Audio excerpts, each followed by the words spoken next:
Subok muna bago suko. Kita niyo, ang laki nitong niyog.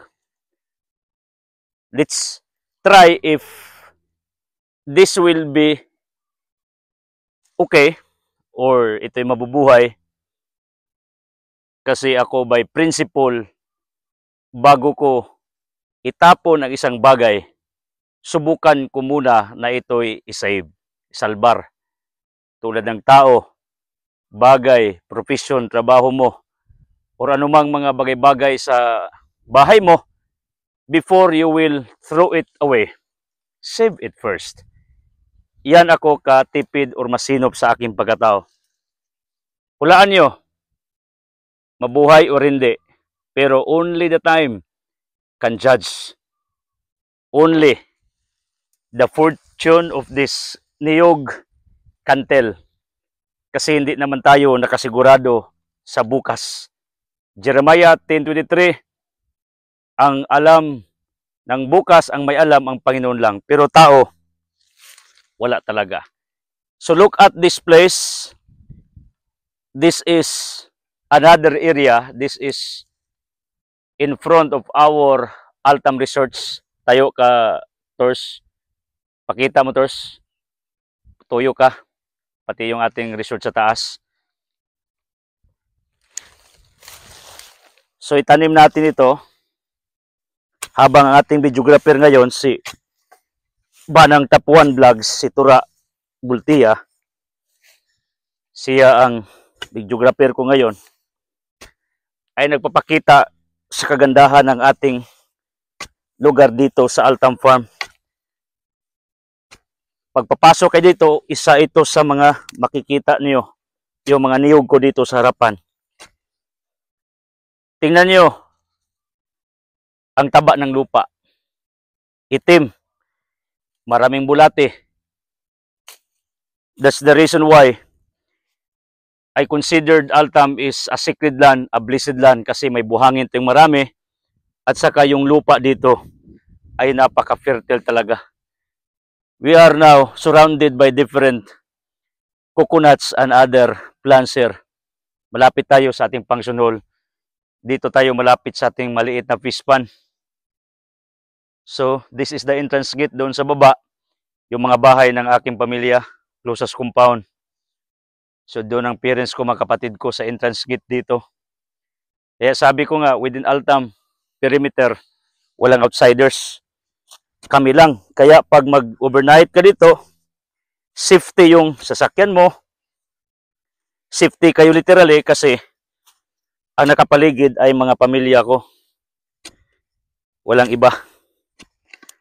So, itong niyog, although this is so big, base sa experience namin, kaya ko itong buhayin ulit. Pero as what I've said, Diyos lang talaga ang mag-decide, ang nakakaalam, because Matthew 10:29, lahat dadaan sa kanyang mga kamay. Pero subukan natin. Gusto ko ganyan ang utak mo. Yung iba hindi pa nga nag-vlog, ayaw na, baka daw walang manood or walang magka-interest. Lahat naman tayo nagsimula sa wala.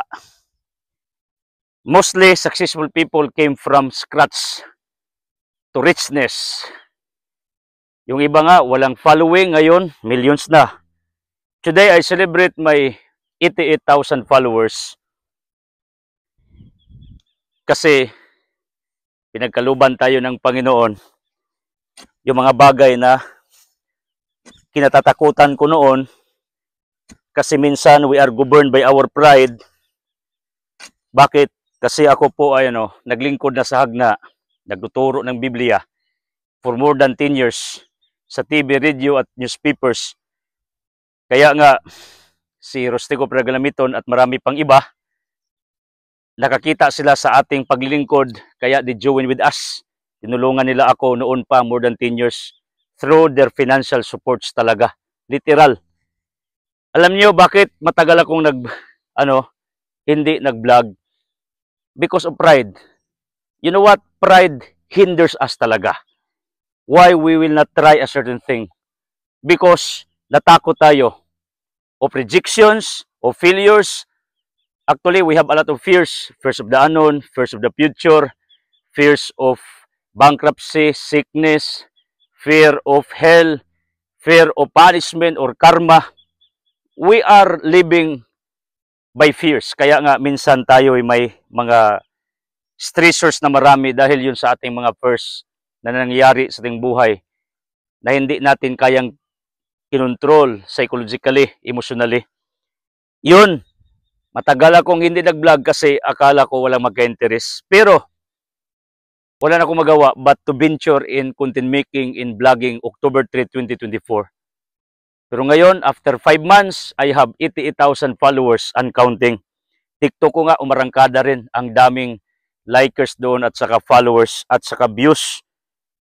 So, before ka umayaw, subukan mo muna. Tulad nitong niyog. Itong niyog, para sa iba, hindi na ito mabubuhay. Pero, saglit, ngayon, ay rainy season dito sa ating farm. Subukan natin kasi basa yung lupa. Kahit man, maliit na niyog, hindi ganito. Pag summer talaga, hindi mo diligan, di yun mag-prosper. Pero pag ganito, base sa experience namin, base sa experience ko personally, ito'y mabubuhay ulit. So nakahilira ito doon, patungo doon sa baba. Now, saan ka kukuha ng lupa pang tabon rito? Huwag sa labas, huwag mong isauli yung lupa na nakuha mo ito. But, kuha ka ng lupa dito sa baba. Dito sa loob ng butas. Para ito'y lalong lalaki ang butas. At yung gamot nito, lalong makagapang at maging mataba. Ganun lang. Ito'y patayuin at obserbahan natin kung ito'y mabubuhay. Pag hindi ito mabuhay, the best thing to do is to replace this. Ganyan naman talaga. Even relationship, tao, hayop, kung mayroon tayong mga alaga, kung nabuhay, nandyan pa sila, then, tangkilikin. Pero pag wala na, let them go. So itong isa sa mga achievements ko ngayon because I practice productivity every single day. Isa na tanim sa isang araw for the year, 365 days, it goes to 365 fruit trees or niyog na iyong matanim. So para sa akin, napakalaking achievement kahit isa man lang na achievement mo sa isang araw. Looking forward na itong tanim, mabubuhay ito itong niyog, mamumunga at makakain tayo one day. I hope and pray na yung buhay nyo ganun rin, mamunga because God is particular of fruits. John 15. Sabi ni Kristo, yung sangang walang bunga, putulin. Kaya gustong Panginoon mamunga ka. Ito'y pagkain, ito'y business, pwede suka, pwede buko juice, tulad ng Castrudis ng Gindulman, napakasarap yung sponsor natin. Pwede kupras, pwede kahit ano, basta niyog, tree of life. And lastly, itong niyog, makatulong ito to cool down the warmth of our Mother Nature. Kaya ako naniwala, hindi lang ito mag-produce ng pira, ngunit ito'y makatulong sa lahat, lalo na sa ating inang kalikasan, to make it cooler because every plant that you planted, it absorbs pollutants and carbon dioxide. Instead sa tao, sila naging heroes. At the same time, they will produce oxygen, yung hinihinga nating libre, walang bayad. Edsel Acaran Clusas, eco-fighter against global warming climate change. Alam ko sa puso ng bawat isa, farming is everyone's dream. Sana one day, magka-farm rin kayo tulad sa ginawa ng Panginoon sa buhay ko. Okay?